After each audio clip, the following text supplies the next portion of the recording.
Hi friends, அஸ்ஸலாமு அலைக்கும். இங்கே பாருங்கள், இன்றைக்கி காலையில் எங்கள் வீட்டில் தாங்க சாப்பாடு.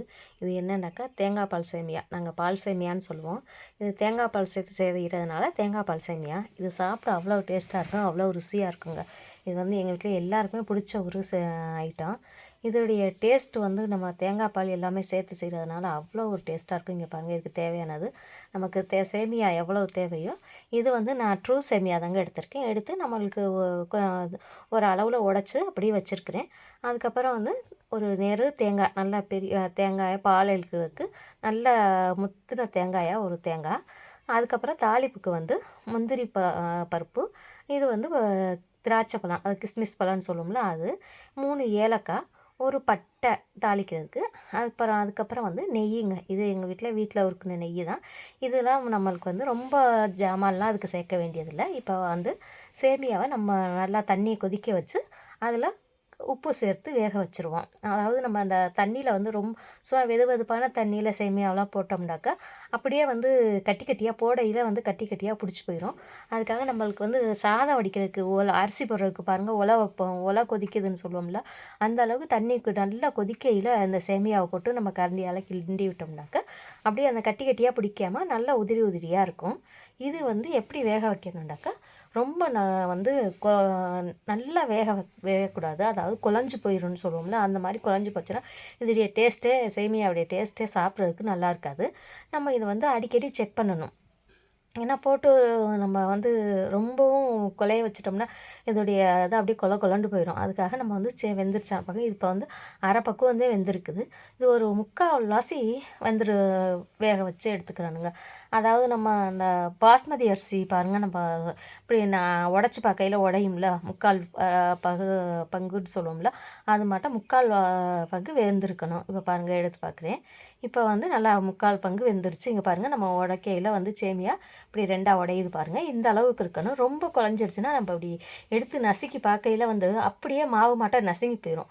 அந்த அளவு வந்துடாமல் அப்படி எடுத்து நசுக்கி பார்க்கையில் 2ஆக உடையணும். இதுதான் பக்குவம். இதை வந்து நான் ஒரு வடித்தட்டு வச்சுருக்கிறேன். வடித்தட்டு வச்சு இதை வந்து நம்ம சேமியா வேக வச்சுருக்கோம்ல, அதை வந்து எடுத்து உடனே வந்து வடிச்சிடணும்.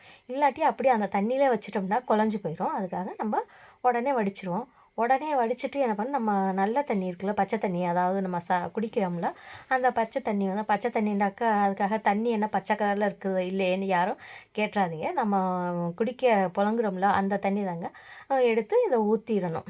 நல்லா ஊற்றி நல்லா அந்த சேமியா வந்து குளிர்ற அளவுக்கு, அதாவது அந்த சூடு இல்லாமல் வந்து அப்படியே சூடோடு அப்படியே வச்சிட்டோம்னா அப்படியே கட்டி மாட்டம் பிடிச்சி போயிடும், உதிரி உதிரியாக இருக்காது. அதுக்காக இந்த தண்ணியை ஊற்றி அப்படியே அலசி விட்டுறணும்.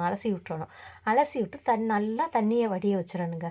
இங்கே பாருங்கள், நான் இப்போ நல்லா தண்ணியை அலசி விட்டு நல்லா தண்ணி வடிய வச்சுட்டு இந்த தண்ணி வடிஞ்சிட்ருக்கட்டும். இப்போ வந்து நம்ம தேங்காயை வடித்து பூ திருப்பி வச்சுருக்கேன். இப்போ இதுக்கு பால் எடுத்துருவோம். நல்லா அந்த பாருங்கள், நான் மிக்சிலையும் எடுத்துகிட்டு வந்துட்டேன். மிக்சியில் அடித்து வச்சுருக்கேன் பால் எடுக்கிறதுக்கு. இதுக்கு வந்து நம்ம முதல் பால், 2வது பால் அப்படியெல்லாம் எடுக்க வேண்டிய அவசியம் இல்லை.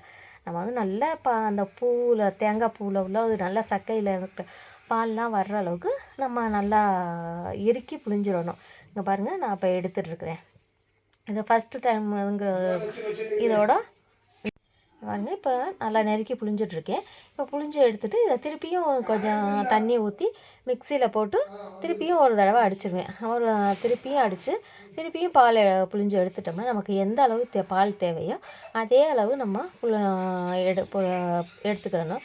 எடுத்துட்டு அதுக்கப்புறமா வந்து இது வந்து நம்ம தாளிப்புக்கு ரெடி பண்ணணும்.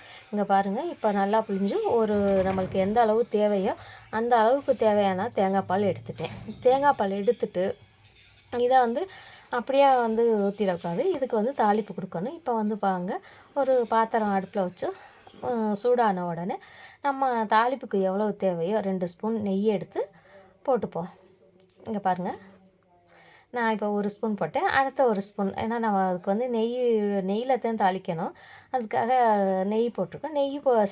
நெய் நல்லா சூடாகி உருகி வந்ததுக்கப்புறம் இதில் வந்து முந்திரி பருப்பு, திராட்சை, ஏலக்காய், பட்டை எல்லாம் எடுத்து வச்சுருக்கோம்ல, அதெல்லாம் வந்து நம்ம போட்டு ஃபஸ்ட்டு வந்து ஏலக்காயும் பட்டையும் போட்டு நல்லா பொரிய விட்டுறணும். இந்த நெய்யில் பொரிஞ்சு வரணும்.